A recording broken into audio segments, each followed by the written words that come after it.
Hey, what's up, guys? Ian back with another video talking about the reasons why people quit going to the gym. They stop going to the gym. They just give up on life. Why you should listen to me, I have fucking no idea. I'm an idiot. I've been going to the gym for about 15 years now, helping my clients get just amazing results at the gym. That's why I made this channel, just to reach out to you guys, try and offer some advice. Take it, don't take it. I don't know why you listen to me. I don't really listen to me either. My wife doesn't listen to me. No one listens to me. If you click on this video, I'm sorry for that. All right. So today's video we're going to I'm going to give 5 reasons. I obviously there's a bunch of reasons you can come up with people stop going to the gym, but this talking with my clients and talking with people at the gym, and this is the reasons why they stopped at any given time. And don't let this happen to you, because this is probably some things that are going through your mind at a certain time that you think I probably should stop because of this XYZ reason. And don't let this happen to you. So, number one is that life gets in the way and it's just too hard to fit into your schedule, into your routine on the daily, on the weekly, and it just kind of falls out of the wayside. It stops being a priority. And this is really sad to see, because I think ultimately you can make it a priority. Like, even if it's just 2 or 3 times a week, just getting some type of physical exercise. Like, no one, I mean, I'm sure there's a few people, like, no one is that busy that they can't fit in just something, right? Like, not even like doing planks in your living room, or doing push ups in your bedroom, or buying a pull up bar, or just going for walks and listening to like your podcast, or like maybe during your lunch break, instead of like sitting at your desk eating lunch, you go for a walk, or you get yourself a dog just so you can get some exercise of some sort. Like, it's just making it a priority. And I understand it. Like, life does get in the way, and then all of a sudden you miss one gym session, then you miss another, and then you just kind of like accept that like you no longer go, which is, it's just sad to see. It's just not something you want to happen to yourself. You just, make sure you're able to fit it in somehow. Make sure you're writing it down. Make sure there's always something forcing you to go. No matter what that thing is, just kind of make sure that you're forcing yourself to get to the gym no matter what, at least a couple times a week. If you can't go to the gym, make sure you're going on walks. If you can't even go on walks, make sure you're watch what you're eating. If you can't even walk around, if you're just like bedridden for whatever reason that week, or whatever you have going on. The number two reason, and this is probably like the biggest reason I think people quit initially, and this is like the foundation. If you go to Planet Fitness, this is the foundation of their entire business model.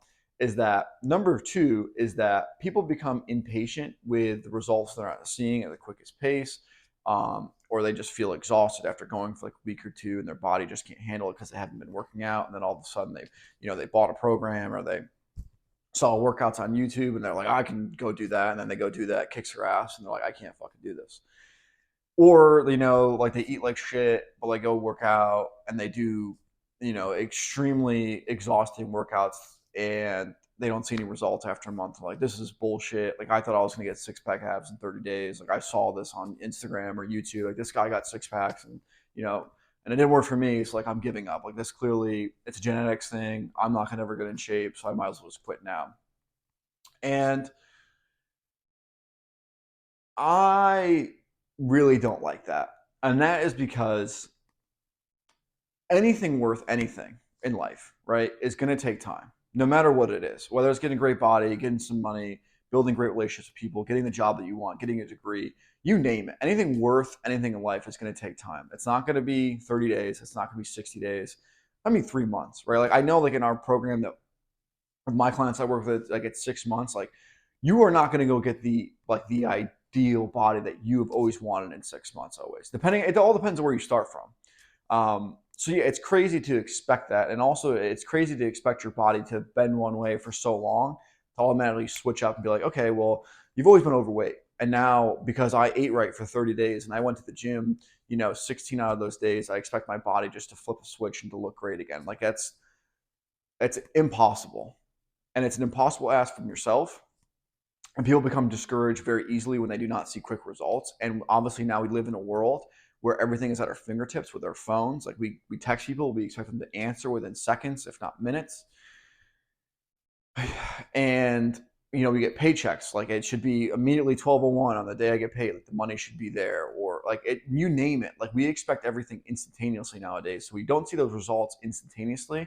You become discouraged, and then you have doubt, and then you believe it can't happen for you, so you just give up. And my advice for these people that are having it, maybe this has been you, because this happened to me multiple times when I tried getting in shape when I was younger. Just have patience. Try a workout routine and dieting for like 6 months. And if you're still like not seeing any results, which is impossible, then you have some maybe serious health issues. Like maybe you have something else going on that you're not aware of. But anyone that is disciplined and routine with their schedule and their diet and their workout and just doing the right things, like you're going to see progress. Progress is not linear always. It's exponential. Like all of a sudden you might wake up one day and just notice like, holy shit, like I've lost like a ton of weight. Like, my face looks thinner. My waist looks thinner. I look better. I feel better. My skin feels tighter. Like all these things that'll just kind of randomly you'll notice. And it's not going to be like, okay, expect on day 5 for your face to look skinnier, and like expect on day 32 that your skin's tighter, and like expect your bench to go up 20 pounds next week. Like it just doesn't work that way. Growth is not linear. Sometimes it's exponential, but a lot of times it's up, down, up, down, up, down on your way to success. Okay. So don't let impatience take you off course. Stay patient with your results. Number 3 is injuries. I see a lot of people, they'll start going to the gym again or for the first time, and they've never been taught properly how to lift weights or how to work out and how to take care of the body, how to eat right, how to, stretch, take care of everything, and they'll get hurt. And I'm like, oh yeah, well, like I started deadlifting or I started squatting, I hurt my back, and then I just stopped going to the gym, and now like I can never go back because I'm just gonna hurt myself again. Another sad thing to see. And it's really important when you're starting out to take it very, very, very slow. Even when you are a veteran at the gym, it is important to take new exercises very, very light in the beginning and focus on form no matter what you are doing. Do not rush anything. Do not let your ego get in the way. Do not try and bench 225 on your second week at the gym. Do not try and deadlift 405, the first week that you were there. Take it nice and slow. Don't care about what people are thinking of you. All the time, I do lightweight exercises all the time, and I'm sure people are like, "Well, okay, you shouldn't be doing that." It's like, because at this point in my life, I'm much more concerned with the health of my body and the long-term use of my body than I am with how people view me and whether they think I'm strong or not. Because I know I'm in the percentile, I'm strong. But just because of this particular exercise that I'm doing lighter weights, I don't get injured, people might judge you for it. It's like, who cares? Like you gotta leave that shit at the door. Don't worry what people think about you. Don't overestimate your strength. Underestimate your strength, if anything. Focus on form, especially in the beginning.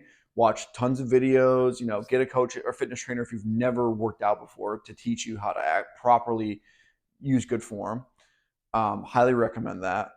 And then from there, take it nice and slow. Don't go overweight. Don't do too many sets. Like don't injure your body by going way too hard, because it might even be weight. It might be like I did, a CrossFit class, and the weight was light, but I worked out way too fast. My form was shit, and then I hurt myself.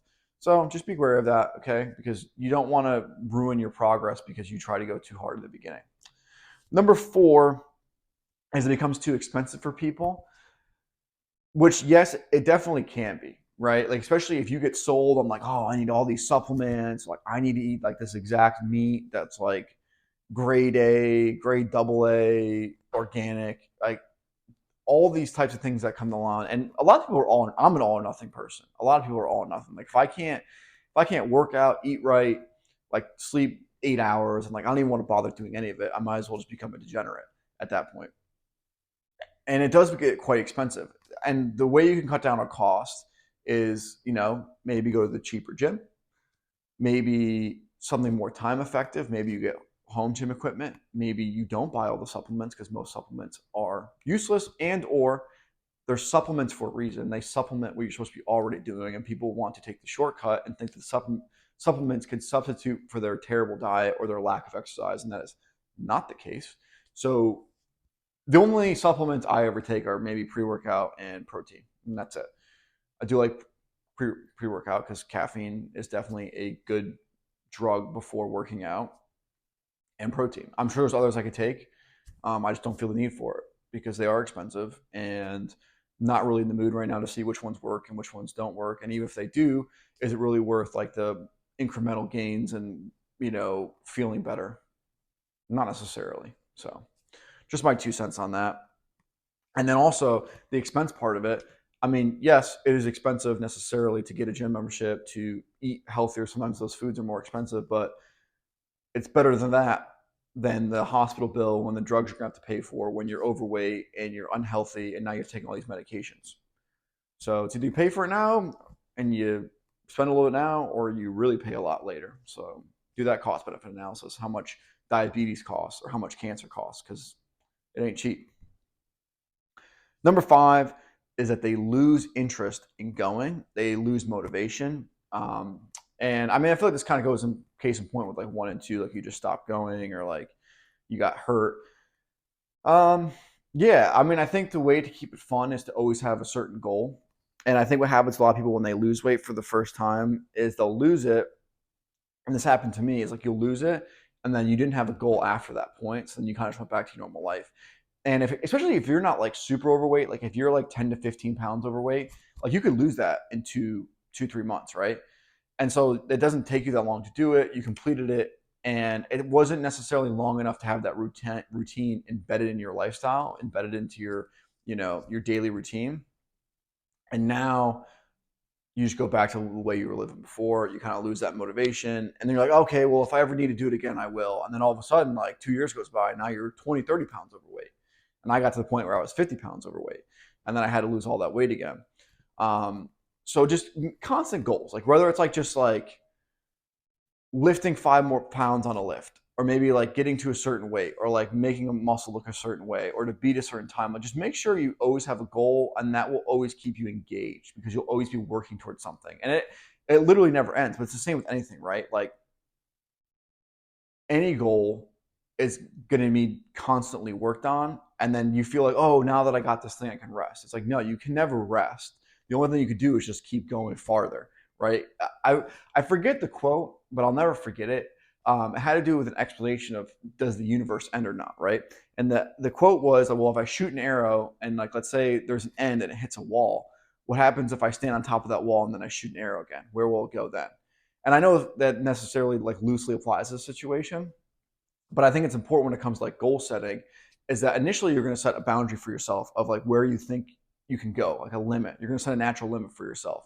And then you're going to reach it, right? Like maybe I want to lose 20 pounds. And like you think that's your ultimate limit. Like I can only lose 20 pounds. And then you hit it and you're like, okay, well then what if I lose 10 more? And then what if I start squatting more? And then what am I going to look like now if I'm able to run, a mile 2 minutes faster? Like all these things start compounding on each other. And then the goals become tighter and tighter because you're getting closer and closer to your natural limit, but you're never going to get there. You just never will. It's impossible to fully understand what you're 100% capable of. So that's it for today's video. Thank you for sticking around and watching it to this point. If you did, you are a soldier, and you also just got dumber today. Sorry to break it to you. If you are struggling with losing weight and getting in shape, and you feel like you've tried everything, you've tried keto, you've tried CrossFit, you've tried swimming, you've tried running, you've tried everything from here to Timbuktu, and nothing's worked for you, consider booking a call with us. I'm not going to sell you a free plan or a $97 plan to get your email and bombard you. I think those things are BS and don't really help anybody. But on the free call, we're just going to go over where you are, what you've done, and where you want to go. And then we'll see if we're a good fit for each other. Because ultimately, it just comes down to what you're doing in your current life, what's not working for you, and then if what we do can help you get to the point where you want to go. And that's all we really do on the calls. So if you feel like you need that, please book a call. The link will be in the bio, or excuse me, not the bio, the description below. And if you need it, I hope to see you in a call. If not, I hope you have a great day, and I hope you get something on today's video. See ya.